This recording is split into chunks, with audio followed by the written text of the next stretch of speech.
बिस्मिल्लाहिर्रहमानिर्रहीम। दानुगर हिंदू हिजड़ा था।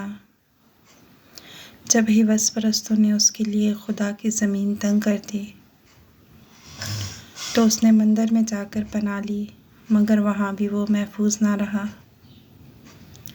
कुछ शरीर और ओबाश लोग नशे में धुत होकर मंदिर में दाखिल हुए, फिर उसे वीराने में ले गए और सारी रात उस पर। दानुगर एक हिजड़ा था। जब हिवस परस्तों ने उसके लिए अल्लाह की ज़मीन तंग कर दी तो उसने मंदिर में पनाह ली, मगर वहाँ भी महफूज ना रहा। कुछ शरीर और ओबाश लोग शराब और मंशियात के इस्तेमाल के बाद नशे में धुत होकर मंदिर में दाखिल हो गए। पिंडत ने किसी तरह से कोई मुज़ाहमत न की।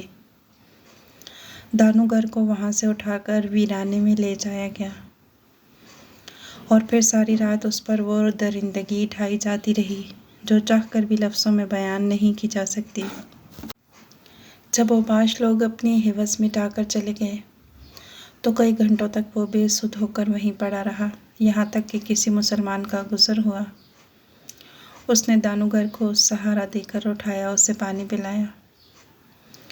जब उसके हवास बहाल हो गए तो वह मुसलमान, जिसका नाम अली था, उसने दानुगर की ज़बानी उस पर बीते मज़ालिम की दास्तान सुनी, उसे हौसला और तसल्ली दी। घर ले जाकर खाना खिलाया, फिर उसे बताया कि मैं गरीब इंसान हूँ, मैं तुम्हारे दिफा के लिए जान तो कुर्बान कर सकता हूँ, मगर फिर भी तुम्हारा दिफा नहीं कर सकता। मेरा मशवरा ये है कि तुम मस्जिद के मेहमान खाने में पनाह ले लो। मुझे यकीन है कि वहाँ तुम्हारा कोई कुछ नहीं बिगाड़ सकेगा, तुम वहाँ महफूज रहोगे। अली की बात सुनने के बाद दानुगर ने उसको बताया कि मैं जब मंदिर में महफूज नहीं रह सका, लोगों ने वहाँ मेरा लिहाज नहीं किया, तो क्या वो लोग मुझे मस्जिद में महफूज रहने देंगे। मैं किसी भी सूरत में अपनी खातिर किसी की ज़िंदगी दाव पर नहीं लगा सकता। मैं नहीं चाहता कि मेरी वजह से तुम्हारे मजहबी मकाम की बेहुरमती हो। दानुगर की बात सुनकर अली मुस्कुराया और उसको समझाया कि हम लोग मुसलमान हैं, हमारे लिए तुम वहाँ पे मेहमान होगे और तुम्हारी हिफाजत करना हमारी ज़िम्मेदारी। इसकी खातिर भले हम मुसलमानों को अपनी जान ही क्यों ना देनी पड़े। मैं इस बात की तुम्हें ज़मानत देता हूँ कि वहाँ तुम्हें किसी मुसलमान से कोई ख़तरा नहीं होगा। अगर कोई हिंदू तुम्हारी तरफ बढ़ेगा तो सबसे पहले उसके सामने मुसलमान खड़े हो जाएंगे। जब तक मोहल्ले में कोई एक भी मुसलमान रहेगा तब तक कोई तुम्हें बुरी नीयत से छू भी नहीं सकेगा।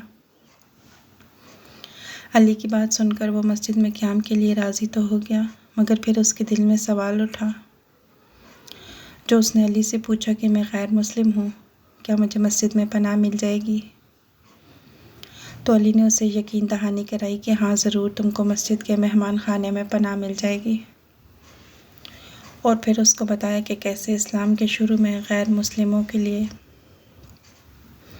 जिन दो मकामात को पनाहगाह करार दिया गया था, उनमें से एक मुसलमानों की अहम तरीन इबादतगाह थी।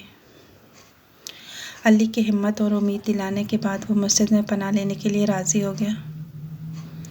अली इसको साथ लेकर इमाम मस्जिद के पास पहुंचा। वहां जाकर इमाम मस्जिद को उसके साथ बीते जुल्म की सारी दास्तान सुनाई और फिर इसको वहां मस्जिद में पनाह देने की इल्तिजा की, जो इमाम साहब ने मस्जिद की कमेटी से इजाज़त के बाद कबूल फरमा ली और उसको मस्जिद में क़याम की इजाज़त मिल गई। मस्जिद के मेहमान खाने में इसको ठहराया गया, जहां उसके लिए खाने पीने का बंदोबस्त किया गया, बेहतरीन और साफ़ सुथरा बिस्तर दिया गया और साथ ही उसको बताया गया कि किसी भी वक्त आपको किसी भी चीज़ की ज़रूरत हो तो आप जाकर इमाम मस्जिद के हुजरे का दरवाज़ा खटखटा सकते हो। दानुगर ने 2.5 से 3 माह तक मस्जिद के इस मेहमान खाने में पनाह लिए रखी। उन 2.5 से 3 माह में उसको एक दिन भी ये महसूस नहीं हुआ कि वो गैर महफूज है या अपने घर के अलावा कहीं और रह रहा है। खाने के वक़्त पर इसको बेहतरीन हिंदू तर्ज का खाना मिल जाता, वक्त पर कपड़ा और जूता मिल जाता, हर हफ्ते उसका बिस्तर बदल दिया जाता। उसके सुकून की हर चीज़ इसको वहाँ फराहम कर दी गई। फिर दानुगर ने खुद ही वहाँ से जाने की इजाज़त चाहते हुए इमाम मस्जिद से दरख्वास्त की तो उन्होंने उसे इजाज़त दे दी और साथ ही उसको जाने के लिए किराए वगैरह का बंदोबस्त भी करके दिया। कुछ और भी ज़रूरत का सामान इसको फराहम किया ताकि अगर इसको कहीं क़याम करना पड़े या कहीं कुछ खर्च करना पड़े तो इसके पास कुछ रकम और रहने के लिए एक बिस्तर हो।